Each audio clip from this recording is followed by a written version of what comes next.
by Jacqueline Davies. I hope you enjoy this as much as I did. Chapter 1, Slump.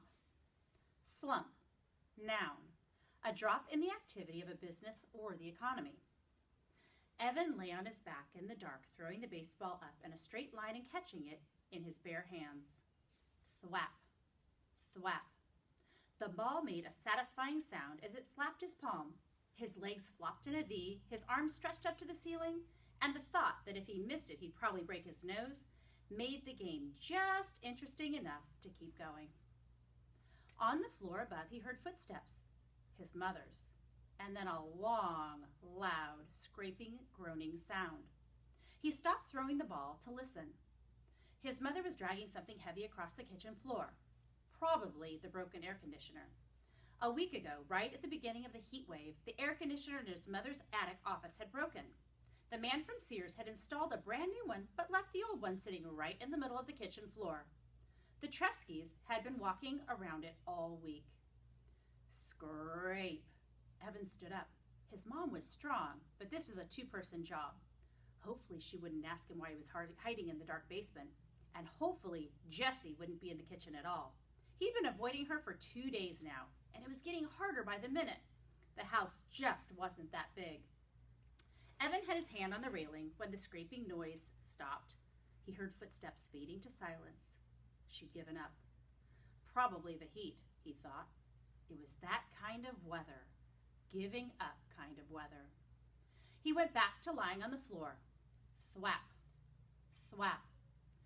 Then he heard the basement door open. Psh! Evan caught the ball and froze. Evan! Jessie's voice sounded echoey in the darkness. Evan, you down there? Evan held his breath. He lay completely still. The only thing that moved was the pins and needles prickling in his fingers. He heard the door start to close. Long breath out. But then it stopped and opened again. Footsteps on the carpeted stairs. A black outline of Jessie standing on the bottom step with daylight squirting all around her. Evan didn't move a muscle. Evan, is that you? Jessie took one short step into the basement. Is that? She inched her way towards him, then kicked him with her bare foot. Hey, watch it, would ya? Said Evan, swatting her leg. He suddenly felt stupid lying there in the dark. I thought you were a sleeping bag, she said. I couldn't see. What are you doing down here? How come the lights are off?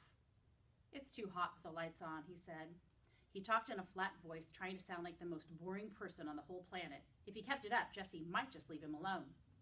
Mom's back in her office, said Jessie, lying down on the couch. Working, she groaned as she said the word. Evan didn't say anything. He went back to throwing the ball straight up, straight down. Maybe silence would get Jessie to leave. He was starting to feel words piling up inside him, crowding his lungs, forcing out all of the air. It was like having a chest full of bats beating their wings, fighting to get out. She tried to move the air conditioner, but it's too heavy, said Jessie. Evan tightened his lips. Go away, he thought. Go away before I say something mean. It's gonna be hot all week, Jessie continued. In the 90s, all the way up to Labor Day. Thwap, thwap. So what do you want to do? Jessie asked. Scream, thought Evan. Jessie never got it when you were giving her the big freeze. She just went right on acting as if everything were great. It made it really hard to tell her to bug off without telling her to bug off. Whenever Evan did that, he felt bad. So what do you want to do? Jessie asked again, nudging him with her foot. It was a direct question. Evan had to answer it or explain why he wouldn't. And he couldn't get into that. It was too complicated, too hurtful. Huh? So what do you want to do? She asked for the third time. Doing it, said Evan. Nah, come on, for real. For real, he said. We could ride our bikes to the 7-Eleven, she said.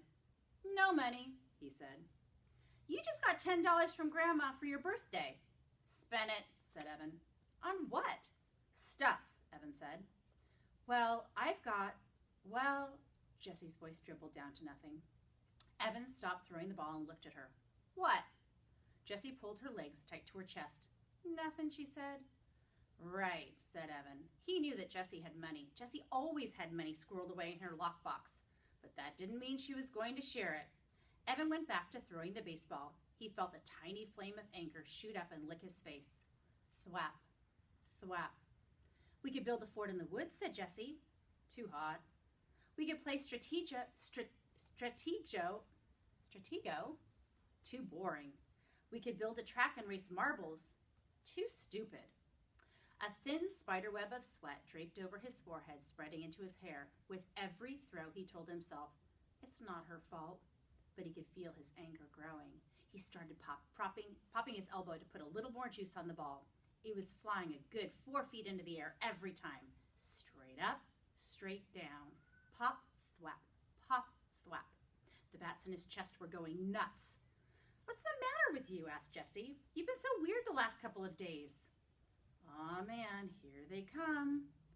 I just don't want to play a dumb game like Stratego, he said.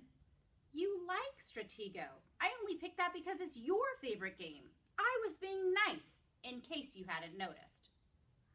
Look, there are only 6 days left of summer, and I'm not going to waste them playing a dumb game. Evan felt his heartbeat speed up. Part of him wanted to stuff a sock in his mouth, and part of him wanted to deck his sister. It's a stupid game, and it's for babies, and I don't want to play a stupid baby game. Pop, thwap, pop, thwap. Why are you being so mean? Evan knew he was being mean, and he hated being mean, especially to her, but he couldn't help it.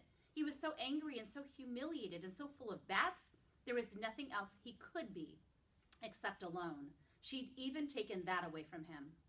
You're the genius, he said. You figure it out. Good. That would shut her up. For once, Evan watched the ball fly in the air. Is this because of the letter, Jessie asked? Crack. Evan had taken his eyes off the ball for 1 second, just for 1 second, and the ball came crashing down on his nose.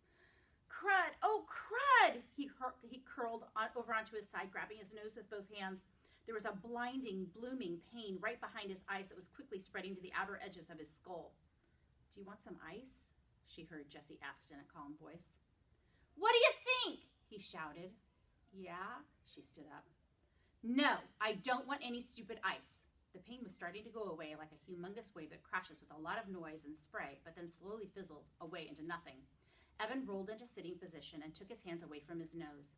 With his thumb and index finger, he started to pinch the bridge. It was still in a straight line. Jessie peered at his face in the dim light. You're not bleeding, she said. Yeah, well, it hurts, he said. A lot. It's not broken, she said. You don't know that, he said. You don't know everything, you know. You think you do, but you don't. It's not even swollen. You're making a big deal out of nothing. Evan held his nose with one hand and hit his sister's knee with the other. Then he picked up the baseball and struggled to his feet.